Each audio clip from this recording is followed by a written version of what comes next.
In this video, we're gonna learn how to calculate the sample mean and the population mean. So first, let us define first what is sample mean and population mean. So to get a better understanding, I have here an example. So first, we draw a circle. So the circle represents the population of city X, Y, Z. For example, the population of the city XYZ is 100,000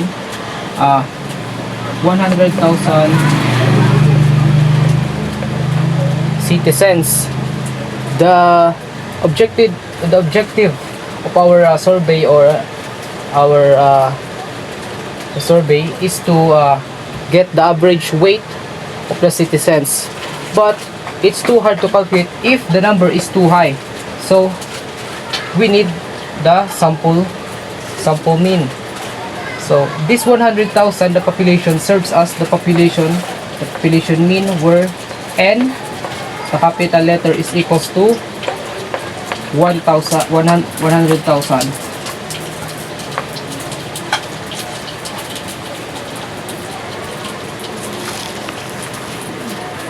100,000, and we're gonna get the sample mean. So when we're going to get the sample mean, we'll go as a small portion of the sample population okay, so we can get a smaller size, but we can get all the qualities of the citizens in XYZ. So example, small size quarter like 100 citizens. That's gonna be the sample mean. Sample mean is equals to 100. Now, how do we go about calculating the sample mean? Okay, so they are represented by x bar is equals to, represented by x bar, the sum of all the data values is equals to sum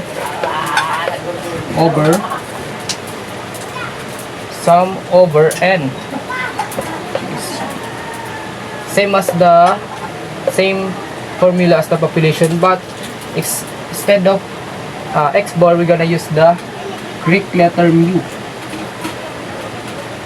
Mu is equals to sum over n.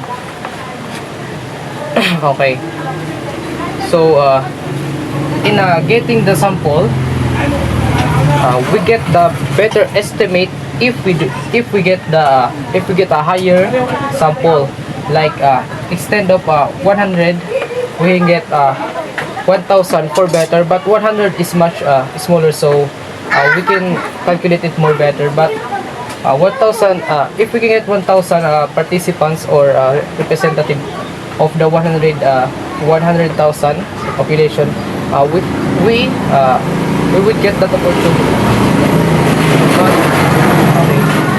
But calculating the sample, just get a small portion. Okay. So the higher the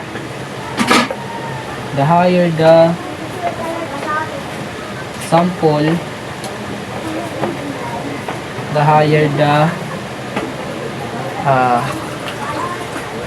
estimate is equals to higher estimate.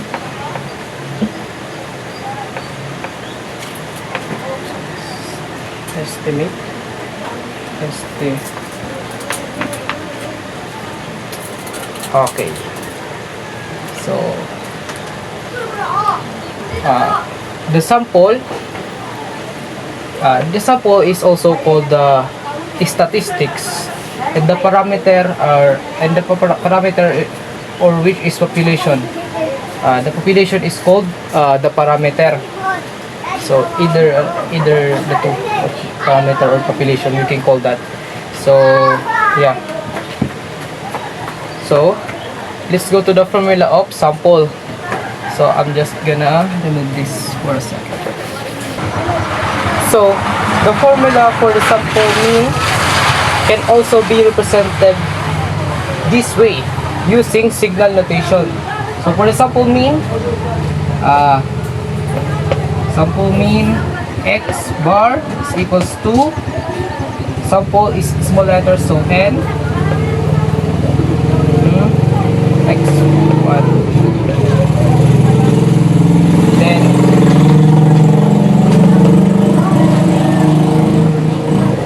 okay,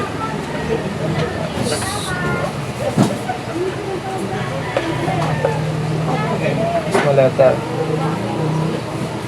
So it's the sum of all the values starting from the first data value and to the last one in the sample, divided by n. So it's divided by the number of data in the sample. This is equals to x sub 1 plus x sub 2, x sub 3, and so on and so sub small letter, and divided by also n.